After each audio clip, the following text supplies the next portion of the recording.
Y'all remember this car? Y'all see that? That bad vibration. That's what. Remember this Chrysler 300 I checked out last week? Well, guys, I'm gonna let y'all slide on this one now. Y'all know I'm a big fan of Mopar no car parts, right? Yeah, with the big M. Y'all see all these parts right here? None of that Derman stuff. I'll take a Derman in this case, guys. I'm tripping. I'll let y'all slide. In order to get a fan assembly from Mopar, I have to get it in pieces and it have to be built. I got the shroud here, 2 motors, and a fan blade. I wasn't expecting I'll do all of that, guys, and a harness. We could have easily went to Advanced Auto Part or AutoZone and got a fan assembly for a fraction of the cost. All right, but it's not my call to make. Look at that. So actually the fans have come apart and making everything vibrate. But I gotta build the damn thing. I didn't charge for this. I just charged to R&R the fan assembly. But yeah, I got 2 new motors. I gotta build it. Oh my goodness. Mopar. I'm still Mopar for life, okay? But I'll let y'all slide on this, all right? Go ahead and get the whole assembly, guys.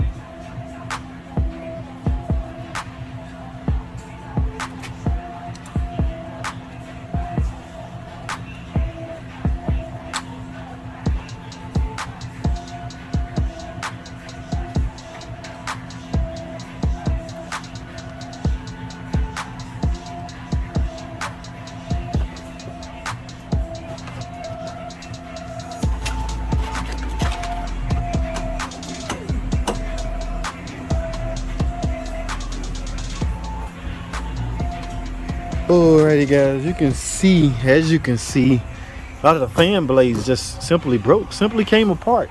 Now those blades have to be, yeah, there go pieces of them down there. So guys, I'm right, it is essentially came apart. Yeah, and these, when that happened, this was slammed. Yeah, look at these indentions in the radiator. That is what's, my camera not focused, that is what's making the radiator leak. See that coolant down there? There go pieces of the fan right here. I got another piece right here. Yeah, so technically the fan come apart. Now it's just wobbling.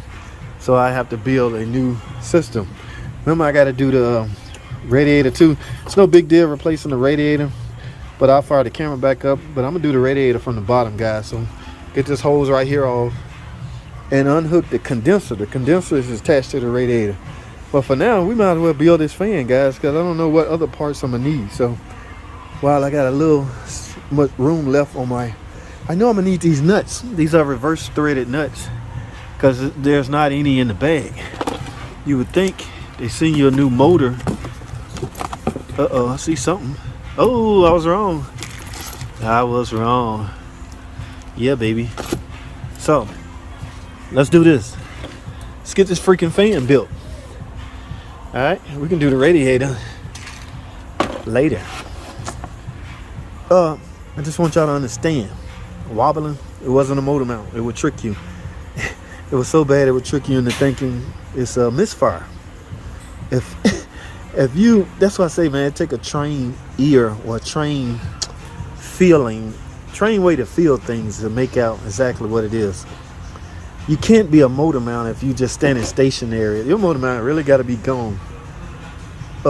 Really got to be worn out for it to vibrate that bad. So visual inspection is the key, guys. Use your, I think I said this in that video, your eyesight is one of the best tools you have that's actually attached to you. It goes with you everywhere you go. All right, so let me grab these parts. Let's get this fan built, man. Let's get it. Alrighty, guys, like I say, we're gonna bring this one down from the bottom. Look at all those spikes, all those damage from that fan. See what when the blade came apart, it just punched. You know, all you got to do is graze these radiators. They would start pissing out. But I'm gonna do this to Hemi because this a Hemi is so tight. I'm gonna just take the bracket. Remember I told you it's held on by a bracket. Got 2 bolts right here, 13 millimeters, and I got 2 down here on the other side. So I got these loose. All right. Can y'all see them? Yeah, those 2 right there. So I'm just gonna let this down and ride it on this jack stand. And I got the condenser disconnected from the radiator. So we just got to play it by ear, see what happens. So let me lower these 2 right here and just lay this down right here. Let's get it.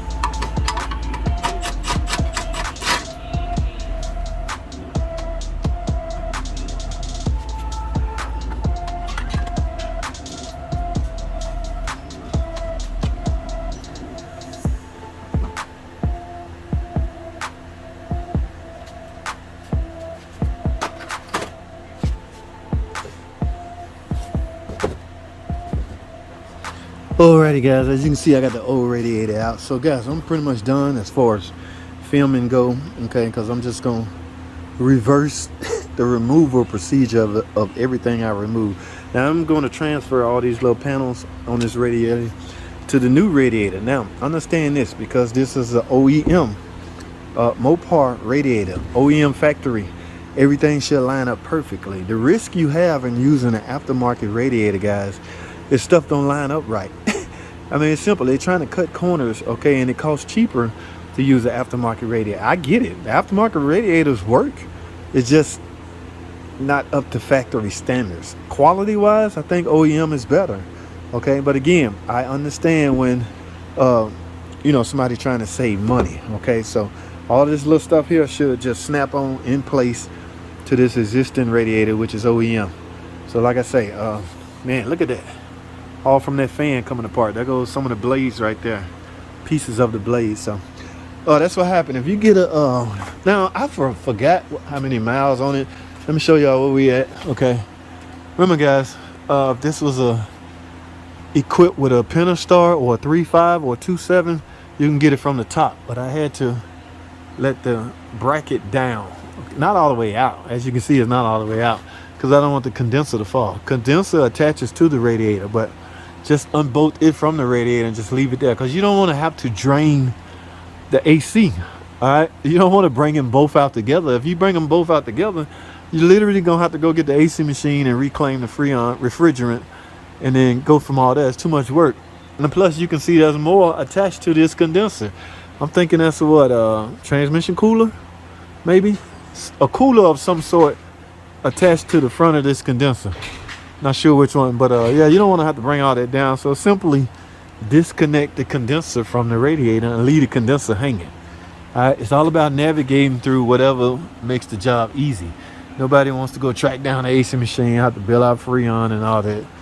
So this way I can just drop the cradle, bracket, whatever you want to call it, and bring the radiator out from the bottom.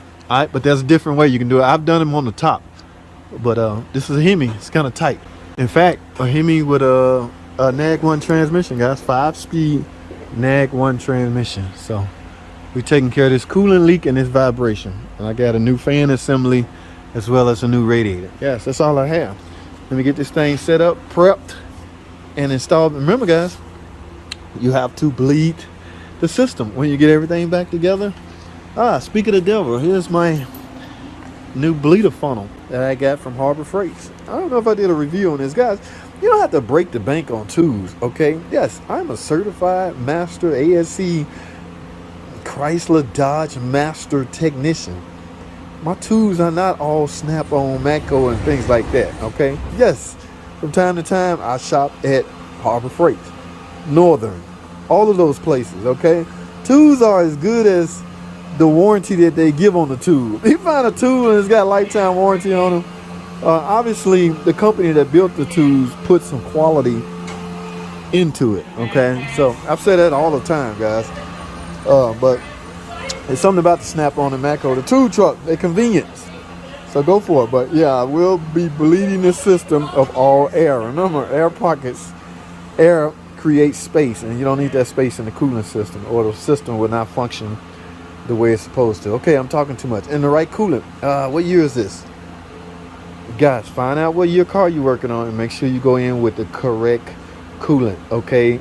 Incorrect coolant or the wrong type of water or anything like that could disrupt the cooling system and corrode the cooling system. Remember, the actual cooling system that go to the car has anti-everything in it. Rust inhibitors, all kinds of goodies in it. So you really want to go with the coolant that the car take, manufacturer suggested coolant, right? Not that one size fit all. I'm not a big fan of that, okay? Yes, it's too many variables in there. One size fit all don't work with me. So I'm going in with the correct coolant. I'm gonna bleed it, and I'll fire the camera back up on the test drive, okay? Because there's some things I want to go through with y'all, what you should look for during the test drive after you do a major coolant. This is considered major.